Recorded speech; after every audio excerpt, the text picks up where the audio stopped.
Hi guys, today we're going to talk about back-end as a service, and we're going to create an account in Backendless, which is a cloud-based data storage service that will allow you to save all the data from your app in the cloud and then get to retrieve it later when you need it. So you're going to go to backendless.com and you're going to register for a new account. Now, I already have one, so I'm just going to log into mine.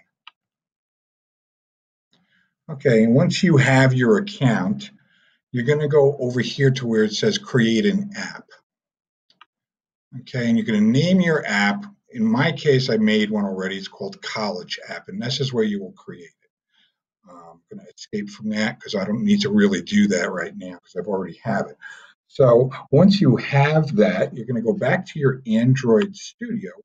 We're going to do a few things. We need to have the app interact with the backend service. So this is what we have to do. We have to do something. So you're going to go up to File and use Project Structure. And in Project Structure, we're going to go down here and click on App. And then we're going to go across the top, we're going to choose Dependencies. Okay. In dependencies, we're going to add it. So we're going to choose the plus sign and choose library dependency. In here, you're going to type backendless. Now, what will come up is something that says com.backendless with a number. Now, I already have it. You'll click OK to add it. But I'm going to cancel it for now because you're going to get com.backendless. Now, I got the latest version, which is 4.0.1. When we're doing it, you might have a different, more advanced version. Okay, so once we have that, we're going to put that in there, and then we're going to click the OK button and move on. So the next thing we have to do is we have to get our app to ask permission to use it. So we're going to go up here into our manifests of our app and double-click Android manifest.xml, and we have to ask permission. So these two permission statements here are what you're going to copy and paste in from the assignment.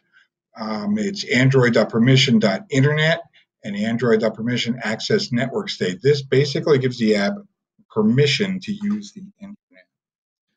Okay, the next thing, we're going to go back over here and go back to our backend service, and we're going to go to the settings tab and the app settings. In here, there's two very important keys that we're going to use, the application ID key, and over here, if you click on this, you'll just copy it and we'll be able to paste it. And we're going to use the Android API key that allows us to use this. So where do we put that?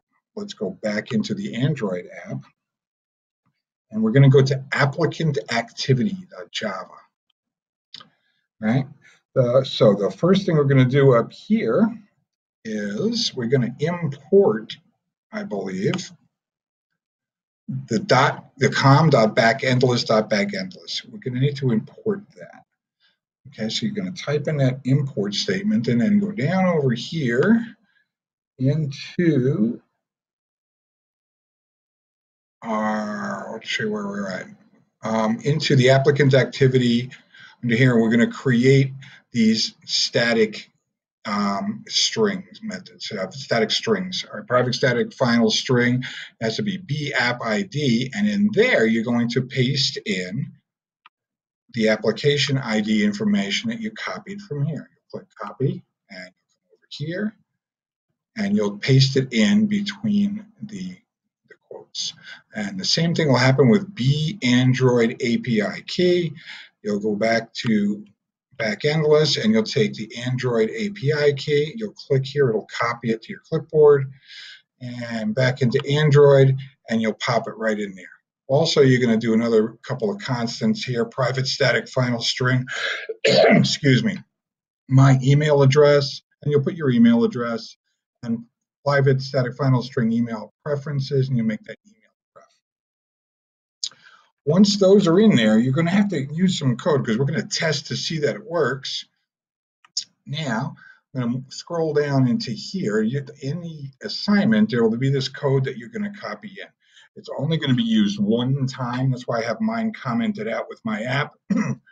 So you copy all this in, the backend user, and all of this stuff over here, and we're going to run the app